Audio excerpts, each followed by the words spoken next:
British wrestling pioneer, Alex Shane. We're at the TNA fan party. Alex, pleasure to meet you. Nice to meet you. Thank you. Alex, tell us please about, first of all, the rumour about this documentary, yeah, that you're involved with WWE and stuff.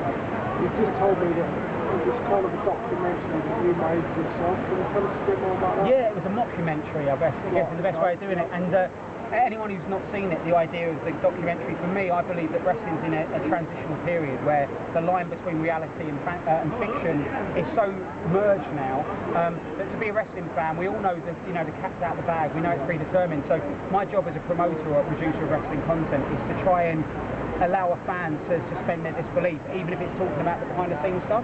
So my theory was, okay, well, let's do a story about the WWE. Are they stealing talent? Have I really secretly been working behind the scenes? Because I don't mind being the heel. I think wrestling always needs, hence the eyebrows, wrestling always needs, a bad guy, or Mick McManus, or, you look back at the American Wrestling, the $1 Million Man, Ted DiBiase, or Vince McMahon himself.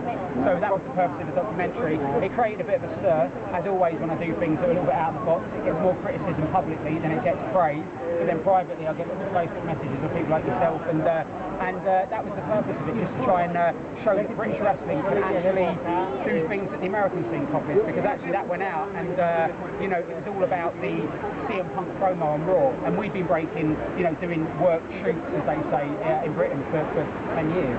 So I think seeing what's happening now, it's just the industry trying to reinvent itself, and that's why I did it. Well, from my personal point, after speaking to you, I think you're a great guy. What you're doing for wrestling is incredible, and I mean, how can we convince people that you're not a bad guy, you are trying to do good things? I mean, my theory is that you need somebody at the front of any battle, and it is a battle to get British wrestling back in the mainstream. And when you're on the front line, you're going to get shot. It's like being a goalkeeper in England's World Cup final.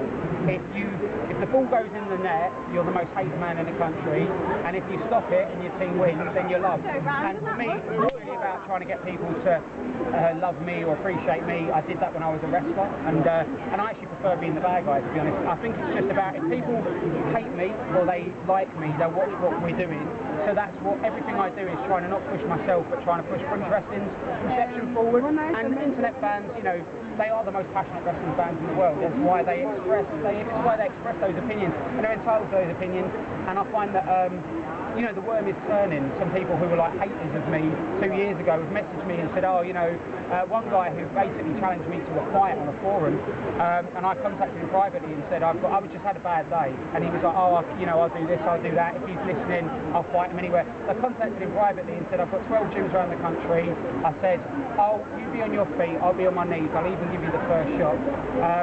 And I never heard from him, and I actually regretted sending the email, but I just had it so much. And then about 4 months ago he contacted me and said, listen, it was me that did that, this is why I was having a bad day, things were getting me down, and I put all my anger onto you. And I was like, no sweat man, it's cool, and I said, well so it's got quite crazy with some of the fans and stuff. But I think, I've grown up now, I'm a 32-year-old man, and he's obviously grown up, and a lot of the fans are growing up, and I find that more fans contact me now with positive stuff than they do.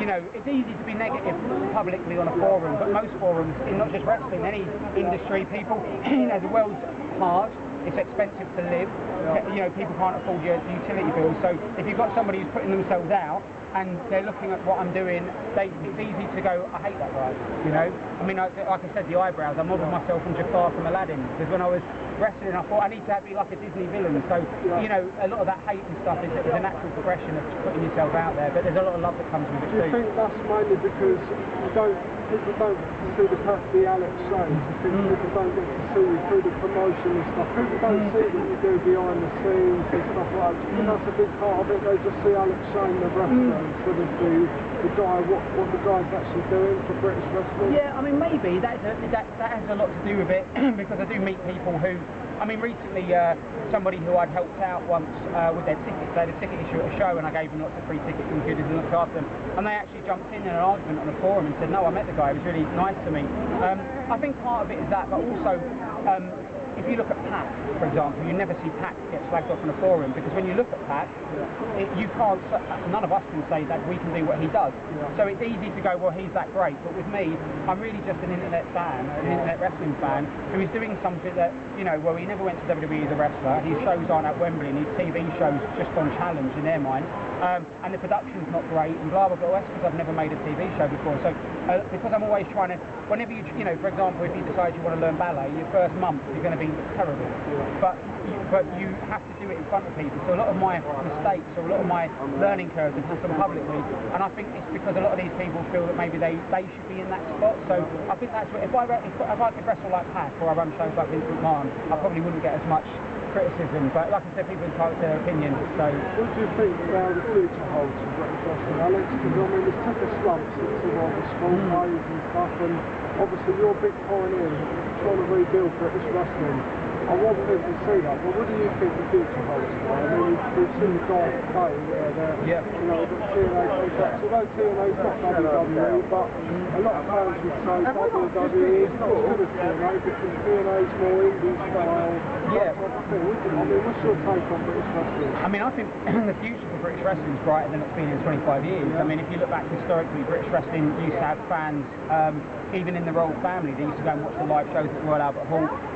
Historically, we outdrew more, we've got more viewers on FA Cup final day than the FA Cup final, and if you can kind of put that into perspective, the concept of wrestling once being bigger than football. So I don't think we need to reinvent the wheel. I think success leaves clues, and we just need to get to a position where we can revive the industry, and I think the future's bright, you know, and I think it's really good times for British wrestling. Brilliant. Alex Shane, it's been a pleasure, man. You're a legend.